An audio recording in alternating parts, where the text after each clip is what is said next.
Hello दोस्तों, स्वागत है आप सभी का आपके अपने परिवार दीक्षित एजुकेशन अड्डा पर। दोस्तों कैसे हैं आप सभी। उम्मीद करता हूं आप सभी बढ़िया होंगे और अपनी पढ़ाई को कंटिन्यू कर रहे होंगे। एक बार फिर हाजिर हो चुका हूं लेकर आप सभी के लिए यूपी पुलिस कांस्टेबल की परीक्षा के लिए मोस्ट इंपॉर्टेंट क्लास है। आप सब जानते हैं कि हमारे द्वारा यूपी पुलिस कांस्टेबल की परीक्षा के लिए मॉक टेस्ट सीरीज चलाई जा रही है। उसी के क्रम में आज एक क्लास आपके सामने फिर लेकर हाजिर हुआ हूँ। सारे सवाल आपकी परीक्षा को ध्यान में रखकर बनाए गए हैं, एक भी सवाल छोड़िएगा मत।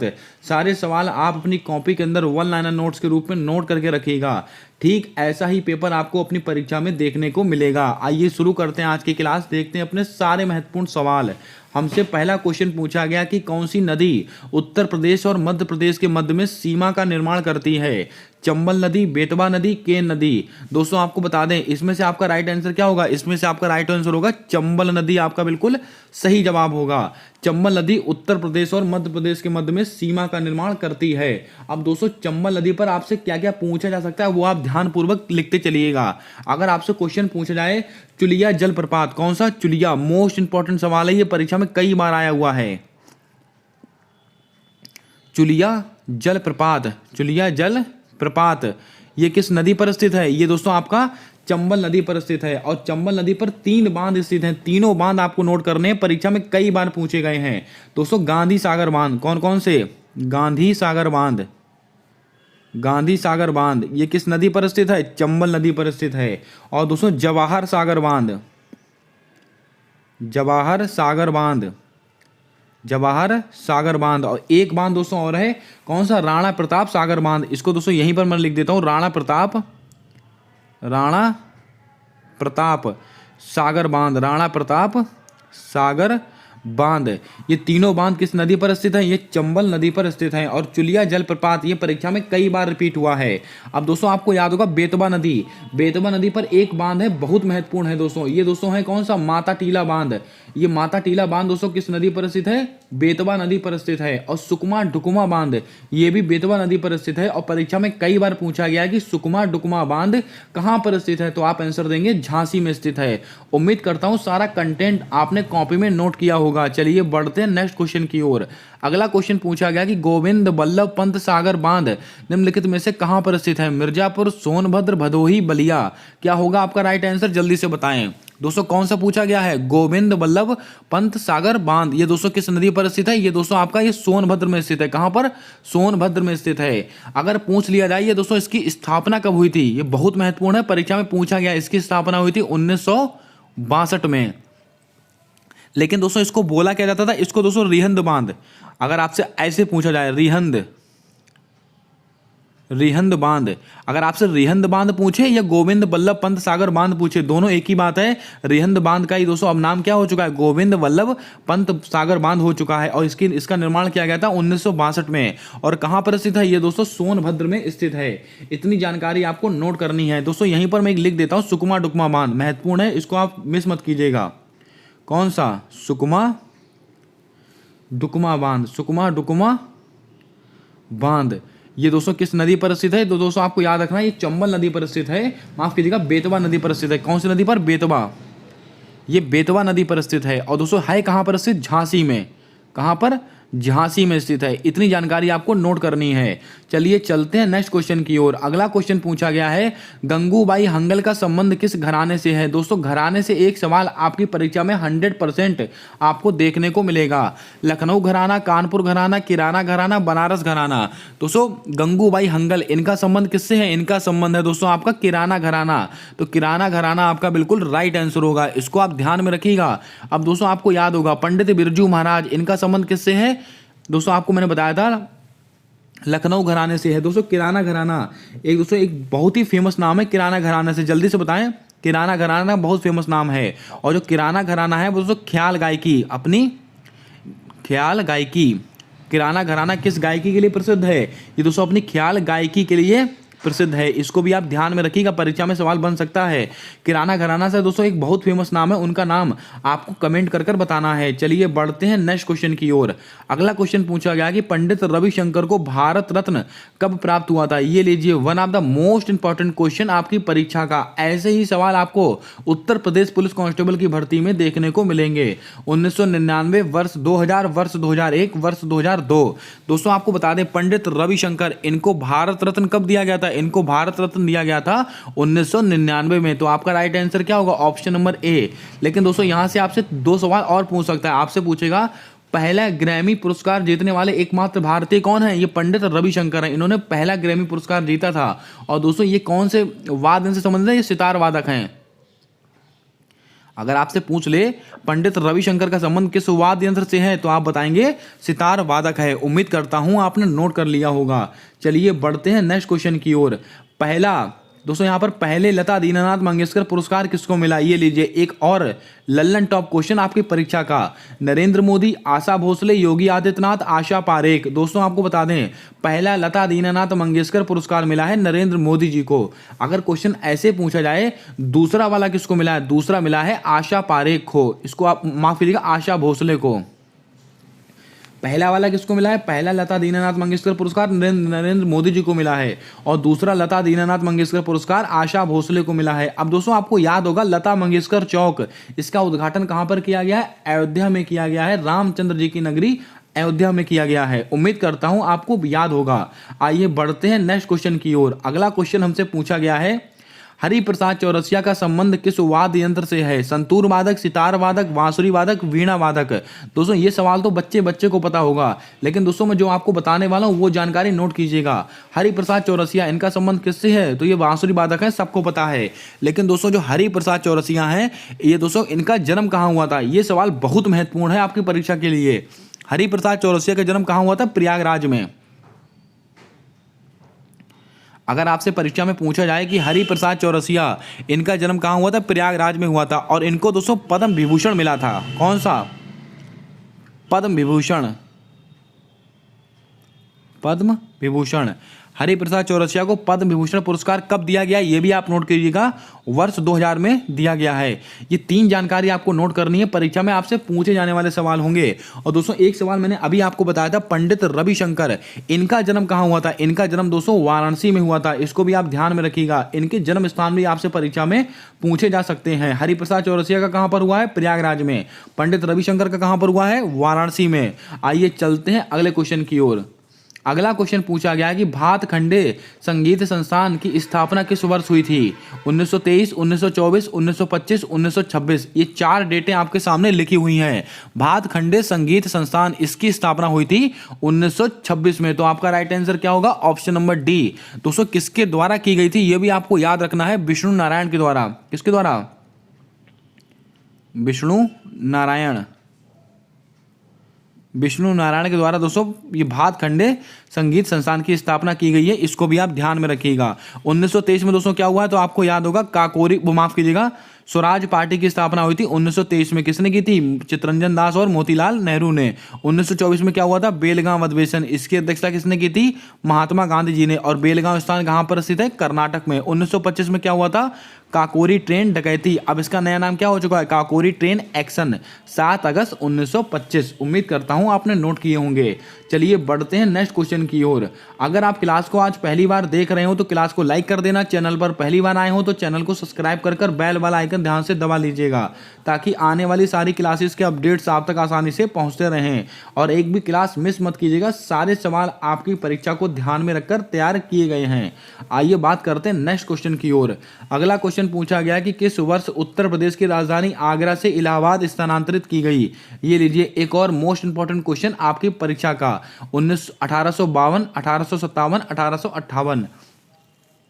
दोस्तों आपको बता दें उत्तर प्रदेश की राजधानी आगरा से इलाहाबाद ये कब स्थानांतरित की गई थी, 1858 ईस्वी में। तो आपका राइट आंसर क्या हो जाएगा, ऑप्शन नंबर सी आपका बिल्कुल सही आंसर हो जाएगा। इसको भी आप ध्यान में रखिएगा, अच्छा क्वेश्चन है, आपसे पूछा जा सकता है। लेकिन अगर ऐसे सवाल पूछे लखनऊ राजधानी कब बना, सवाल आपसे यह भी पूछ सकता है कि लखनऊ उत्तर प्रदेश की राजधानी कब बनी थी, 1937 में। इसको नोट कर लीजिएगा, अच्छा क्वेश्चन है, परीक्षा में बन सकते हैं दोनों सवाल। आइए चलते हैं नेक्स्ट क्वेश्चन की ओर। दोस्तों हमारा अगला क्वेश्चन पूछा गया कि बनारस में सेंट्रल हिंदू कॉलेज की स्थापना किसके द्वारा की गई थी? Madan Mohan Malviya, Annie Besant, Sarojini Naidu. इस सवाल को आप सही से पढ़िएगा, आंसर गलत मत कीजिएगा। दोस्तों बनारस में सेंट्रल हिंदू स्कूल की अगर बात करें तो इसकी स्थापना की थी एनी बेसेंट के द्वारा। किसके द्वारा? एनी बेसेंट के द्वारा इसकी स्थापना की गई थी। लेकिन दोस्तों इसकी स्थापना हुई कब थी? 1898 ईस्वी में। लेकिन अगर आपसे सवाल ऐसा ही पूछ ले, बनारस में सेंट्रल हिंदू विश्वविद्यालय, बनारस में हिंदू विश्वविद्यालय, अगर क्वेश्चन ऐसे पूछा जाए, इसी दोस्तों सेंट्रल हिंदू स्कूल को ही दोस्तों हिंदू विश्वविद्यालय के रूप में विकसित किया था किसने? मदन मोहन मालवीय। अगर विश्वविद्यालय पूछे तो 1916 में। कब? 1916 में मदन मोहन मालवीय ने बनारस में सेंट्रल हिंदू विश्वविद्यालय की स्थापना की थी, इसको विकसित किया था। तो दोस्तों क्वेश्चन गलत मत कीजिएगा, जो आपसे पूछे उसका आंसर आपको बताना है। अगर दोस्तों हम बात करें एनी बेसेंट की, तो आपको याद होगा कांग्रेस की पहली महिला अध्यक्ष कौन थी? Annie Besant. लेकिन सवाल अगर ऐसे पूछे कांग्रेस की पहली भारतीय महिला अध्यक्ष, तो आप आंसर बताएंगे सरोजनी नायडू। कांग्रेस की स्थापना कब हुई थी? 1885 ईस्वी में कांग्रेस की स्थापना हुई थी। इसको भी आपको याद रखना है। चलिए बढ़ते हैं नेक्स्ट क्वेश्चन की ओर। अगला क्वेश्चन पूछा गया कि 2011 की जनगणना के अनुसार सबसे अधिक लिंगानुपात किस राज्य का था? केरल, हरियाणा, उत्तर प्रदेश। 2011 की जनगणना, इसको आप पढ़कर जाएं, आपको परीक्षा में 1 से 2 सवाल 100% देखने को मिलेगा। 2011 की जनगणना के अनुसार सबसे अधिक लिंगानुपात किस राज्य का था? तो आपको याद होगा केरल का सबसे अधिक लिंगानुपात था। अगर यहीं पर आपसे सवाल पूछ ले सबसे कम लिंगानुपात, सबसे न्यूनतम लिंगानुपात कहाँ का है, तो आप आंसर देंगे हरियाणा। और 2 सवाल मैं आपको और बताता हूँ जनसंख्या घनत्व के, ये बहुत परीक्षा में पूछे जाते हैं। जनसंख्या घनत्व, ये भी सवाल परीक्षा में बहुत बार पूछा जाता है कि 2011 की जनगणना के अनुसार सबसे अधिक जनसंख्या घनत्व कहाँ का था? सबसे अधिक जनसंख्या घनत्व कहाँ का था? तो आप बोलेंगे बिहार का था। कहाँ का है? बिहार का। सबसे कम जनसंख्या घनत्व कहाँ का है? तो आप आंसर देंगे अरुणाचल प्रदेश का है। ये 2 सवाल भी आपको याद रखने, मोस्ट इंपॉर्टेंट क्वेश्चन है। आइए चलते हैं नेक्स्ट क्वेश्चन की ओर। अगला क्वेश्चन हमसे पूछा गया कि भारत की जनगणना 2011 के अनुसार भारत की दशकीय विकास दर कितनी थी? ये लीजिए एक और लल्लन टॉप क्वेश्चन जो आपको नंबर दिलाएगा। 15.7%, 16.7%, 17.7%। इसकी कोई ट्रिक नहीं होती, आपको सीधा सीधा आंकड़ा यहाँ पर याद रखना होता है। तो इसका राइट आंसर क्या होगा? 17.7%। अब दोस्तों 2 सवाल मैं आपको फिर और बताता हूं। अगर आपसे क्वेश्चन पूछा जाए 2011 की जनगणना के अनुसार सबसे अधिक दोस्तों साक्षरता दर कहां की थी? केरल की। और सबसे कम साक्षरता दर कहां की थी? बिहार की। इन दोनों सवालों को भी आपको याद रखना है, परीक्षा में पूछे गए हैं।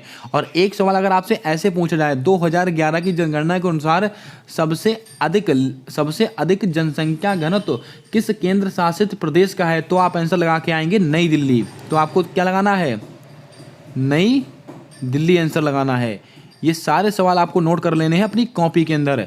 चलिए बढ़ते हैं नेक्स्ट क्वेश्चन की ओर। अगला क्वेश्चन पूछा गया कि बायोटेक्नोलॉजी पार्क निम्नलिखित में से कहां पर स्थित है? गाजियाबाद, कानपुर, लखनऊ, उन्नाव। क्या होगा आपका राइट आंसर? जल्दी से बताएं। दोस्तों बायोटेक्नोलॉजी पार्क परीक्षा में कई बार पूछा गया है। विभिन्न उत्तर प्रदेश की विभिन्न परीक्षाओं में ये क्वेश्चन रिपीट हुआ है। हो सकता है आपकी परीक्षा में आपको देखने को मिले। बायोटेक्नोलॉजी पार्क कहां पर स्थित है? ये लखनऊ में स्थित है। तो आपका राइट आंसर क्या होगा? Option number C. अब दोस्तों बात करते हैं ऑप्शंस को लेकर। गाजियाबाद, दोस्तों गाजियाबाद में कौन सा पार्क स्थित है? तो दोस्तों आपको याद होगा ट्रोनिका सिटी। कौन सी? इसको आप लिख लीजिएगा, ट्रोनिका सिटी। अगर आपसे पूछे ट्रोनिका सिटी के नाम से किसको जानते हैं? ये दोस्तों हम गाजियाबाद को जानते हैं। कानपुर, दोस्तों इसको दोस्तों क्या है? कानपुर देहात। तो दोस्तों आपको याद होगा कानपुर देहात से आपको याद रखना है प्लास्टिक सिटी। अगर आपसे पूछ लिया है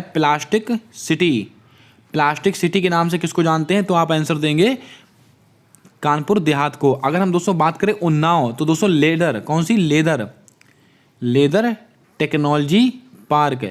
लेदर टेक्नोलॉजी पार्क ये कहाँ पर स्थित है? ये दोस्तों उन्नाव में स्थित है। ये चारों क्वेश्चन आपको याद रखने हैं। चलिए बढ़ते हैं नेक्स्ट क्वेश्चन की ओर। अगला क्वेश्चन पूछा गया कि भारत में परमाणु ऊर्जा विभाग की स्थापना कब हुई थी? 1947, 1948, 1953, 1954। दोस्तों आपको याद होगा भारत में परमाणु ऊर्जा विभाग इसकी स्थापना हुई थी 1954 ईस्वी में। तो आपका राइट आंसर क्या होगा? Option number D. लेकिन एक क्वेश्चन जो परीक्षाओं में कई बार आता है, आपसे पूछा जाता है भारत का पहला नाभिकीय ऊर्जा संयंत्र कौन सा है? भारत का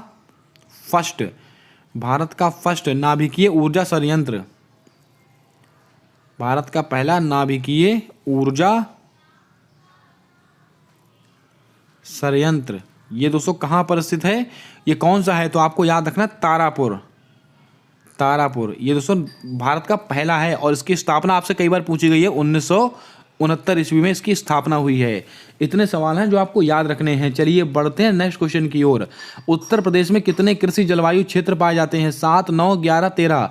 ऐसे आंकड़े आपको दोस्तों डायरेक्ट याद रखने हैं। दोस्तों राइट आंसर क्या होगा? ऑप्शन नंबर बी आपका बिल्कुल सही जवाब होगा। एक क्वेश्चन मैंने आपसे पूछा था, उत्तर प्रदेश में अब तक कितनी बार आपातकाल लगा है? इसका आंसर आपको कमेंट करके बताना है। और ये सवाल मैंने अपने दोस्तों पहला वाला मॉक टेस्ट था उसके अंदर लिया था। इसका आंसर आपको कमेंट कर देना है। चलिए बढ़ते हैं नेक्स्ट क्वेश्चन की ओर।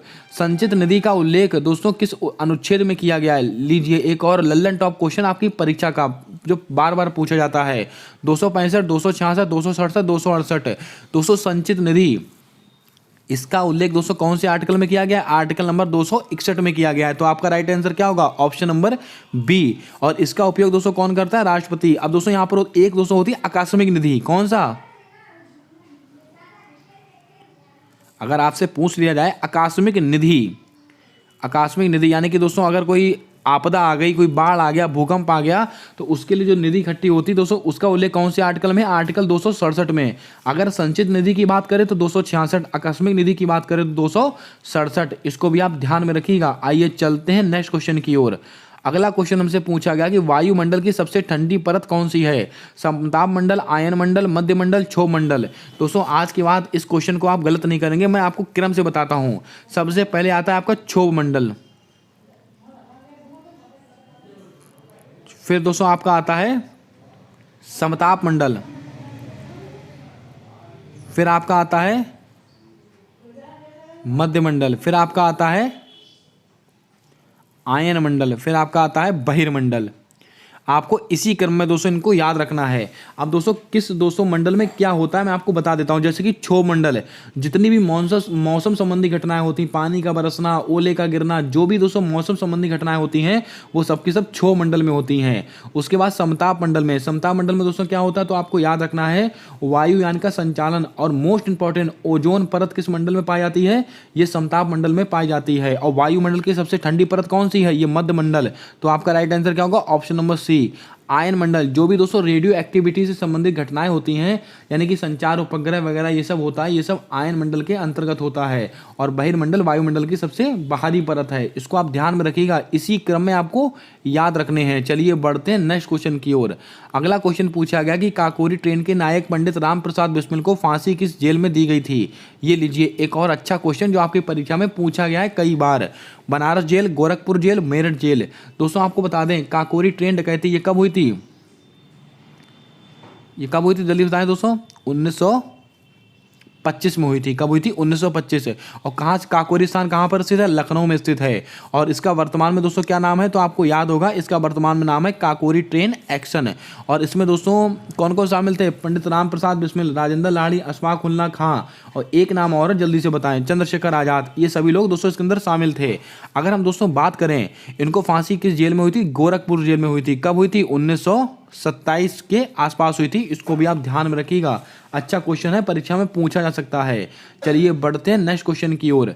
G20 का 21वां सदस्य किसे घोषित किया गया है? ये लीजिए करंट अफेयर का एकदम लल्लन टॉप क्वेश्चन जो आपको याद रखना है। यूरोपियन यूनियन, विश्व बैंक, अफ्रीकी संघ, IMF। दोस्तों आपको बता दें G20 इसकी दोस्तों तीनों बैठकें आपको याद रखनी है। दोस्तों आइए बात करते हैं G20 को लेकर। G20 से आपको क्या क्या याद रखना है? G20 की स्थापना कब हुई थी? 1999 ईस्वी में इसकी स्थापना होती है। अगर आपसे क्वेश्चन पूछे G20 का हेडक्वार्टर कहां पर स्थित है, तो दोस्तों याद रखिएगा G20 का कोई भी हेडक्वार्टर नहीं है। अब बात करते हैं इसकी बैठक को लेकर। दोस्तों इसकी दोस्तों आपको 2222 वाली बैठक, 2023 वाली बैठक और 2024 वाली बैठक, ये 4 बैठकें आपको याद रखनी है। 2023 वाली कहाँ पर हुई थी? इंडोनेशिया में हुई थी। 2022 वाली, 2023 वाली कहाँ हुई है? अपने भारत देश में हुई है, आपको याद होगा। 2024 वाली कहाँ पर होगी? ब्राज़ील में होगी। ये तो हो गई दोस्तों इसकी जनरल जानकारी जो आपको सबको पता होनी चाहिए। अब दोस्तों बात करते हैं इसका 21वां सदस्य कौन बना था? दोस्तों इसका 21वां सदस्य बना है अफ्रीकी संघ। अभी तक दोस्तों G20 में 19 देश शामिल थे और एक अंतर्राष्ट्रीय संस्था शामिल थी, यूरोपियन यूनियन। कौन सी? European union. अब किसको दोस्तों शामिल कर दिया गया? अफ्रीकी संघ को। अफ्रीकी संघ का मुख्यालय कहाँ पर स्थित है? अदिस अबाबा में स्थित है, इसको भी आप याद रखिएगा। अगर दोस्तों हम बात करें यूरोपियन यूनियन की, तो यूरोपियन यूनियन इसकी दोस्तों आपको याद होगा इसमें कितने देश शामिल हैं? इसमें 27 सदस्य शामिल हैं। कितने? 27 सदस्य शामिल हैं यूरोपियन यूनियन में। और इसका मुख्यालय कहाँ पर स्थित है? ब्रुसेल्स, बेल्जियम में इसका मुख्यालय स्थित है यूरोपियन यूनियन का। याद रखिएगा, अच्छे क्वेश्चन है। अब दोस्तों IMF और विश्व बैंक आपको याद होगा, इनको जुड़वा बहनें कहा जाता है और इनकी स्थापना दोस्तों कब हुई थी? 1944-45 के ब्रेटन वुड्स सम्मेलन में हुई थी। और दोस्तों इनका मुख्यालय कहाँ पर स्थित है इन दोनों का? वाशिंगटन DC में। उम्मीद करता हूँ चारों ऑप्शंस का निचोड़ आपने नोट किया होगा। आइए बढ़ते हैं नेक्स्ट क्वेश्चन की ओर। अंतर्राष्ट्रीय सौर गठबंधन का 95वां सदस्य कौन बना है? ये लीजिए एक और अच्छा क्वेश्चन जो आपकी परीक्षा में आपको देखने को मिलेगा। Finland, Timor Leste, Chile, Iran. यहाँ पर मैं आपको 4 से 5 ऐसे क्वेश्चन बताऊंगा जो दोस्तों करंट अफेयर से रिलेटेड होंगे। अंतर्राष्ट्रीय सौर गठबंधन, इसका 95वां सदस्य कौन बना है? ये दोस्तों चिली बना है। तो आपका राइट आंसर क्या होगा? Option number C most important है, याद रखिएगा। अब हम दोस्तों बात करते हैं फिनलैंड को। आपको याद होगा NATO, North Atlantic Treaty Organization, इसका 31वां कौन सा? इसका 31वां मेंबर कौन बना है? फिनलैंड बना है। नाटो की स्थापना कब हुई थी? 1949 को इसकी स्थापना हुई है। और इसका मुख्यालय कहाँ पर स्थित है नाटो का? तो ब्रुसेल्स, बेल्जियम में। ब्रुसेल्स, बेल्जियम में नाटो का मुख्यालय स्थित है। इतनी जानकारी आपको नोट करनी है। अगर हम दोस्तों बात करें तिमोर लेस्टे, ये दोस्तों आसियान का दोस्तों नवीनतम यानी कि आसियान का 11वां मेंबर कौन बन चुका है? अभी तक आसियान में कुल 10 मेंबर शामिल थे, लेकिन दोस्तों आसियान का 11वां मेंबर बना है तिमोर लेस्टे। इसको भी आप नोट करेंगे। ईरान किसका बना है? SCO, संघाई संगठन ऑर्गेनाइजेशन। इसका दोस्तों नवीनतम 9वां मेंबर कौन बन चुका है? ईरान बन चुका है। इसको भी आप याद रखिएगा। अब दोस्तों संघाई सहयोग ऑर्गेनाइजेशन, लेकिन दोस्तों कंफ्यूज मत होइएगा, इसका मुख्यालय कहाँ पर स्थित है? इसका मुख्यालय स्थित है बीजिंग, चाइना में, ना कि संघाई में। परीक्षा में आपको कंफ्यूज करने के लिए ऑप्शन में अगर संघाई देगा, कंफ्यूज मत होइएगा। SCO का मुख्यालय स्थित है बीजिंग में। कहाँ पर? बीजिंग में। आइए चलते हैं नेक्स्ट क्वेश्चन की ओर। आज के प्रैक्टिस सेट का हमारा अंतिम सवाल है, धम्म और संघ की जन्मस्थली किसको माना जाता है? सारनाथ, राजगृह, पाटलिपुत्र, वैशाली। तो याद रखिएगा, धम्म और संघ इसकी जन्मस्थली माना जाता है आपका सारनाथ को। तो आपका राइट आंसर क्या होगा? Option number A। अब सारनाथ को क्यों माना जाता है? क्योंकि महात्मा बुद्ध ने अपना जो पहला उपदेश दिया था वो सारनाथ में ही दिया था। और दोस्तों इसीलिए उस पहले उपदेश देने की घटना क्या कहलाई थी? अभिधम्म चक्र। इसलिए धम्म और संघ की जन्मस्थली सारनाथ को माना जाता है। और महात्मा बुद्ध ने अपने सर्वाधिक उपदेश दोस्तों कहाँ दिए थे? श्रावस्ती में। इसको भी आप याद रखिएगा, अच्छा क्वेश्चन है। उम्मीद करता हूँ आज की क्लास आपको पसंद आई होगी, आज का कंटेंट आपको अच्छा लगा होगा। अगर क्लास पसंद आई है तो दिल से लाइक कीजिएगा। कंटेंट अच्छा लगा हो तो चैनल को सब्सक्राइब कर बेल वाला आइकन ध्यान से दबाइएगा, ताकि आने वाली सारी क्लासेस के अपडेट्स आप तक आसानी से पहुँचते रहें। आपका अगर यूपी पुलिस कांस्टेबल का एग्जाम है तो एक भी क्लास मिस मत कीजिएगा। जब तक आपका एग्जाम नहीं हो जाता है सारी क्लासेस आप अटेंड करते रहिएगा। 100% आपके 38 क्वेश्चन आते हैं GK GS के। आपको ज़्यादा से ज़्यादा क्वेश्चन हमारी क्लास में से देखने को मिलेंगे। सारे क्वेश्चन प्रीवियस ईयर से उठाए गए हैं और दोस्तों उससे रिलेटेड सवाल यहाँ पर तैयार किए गए हैं। मिलते हैं नेक्स्ट क्वेश्चन की ओर, नेक्स्ट क्लास की ओर। तब तक के लिए जय हिंद, जय भारत दोस्तों।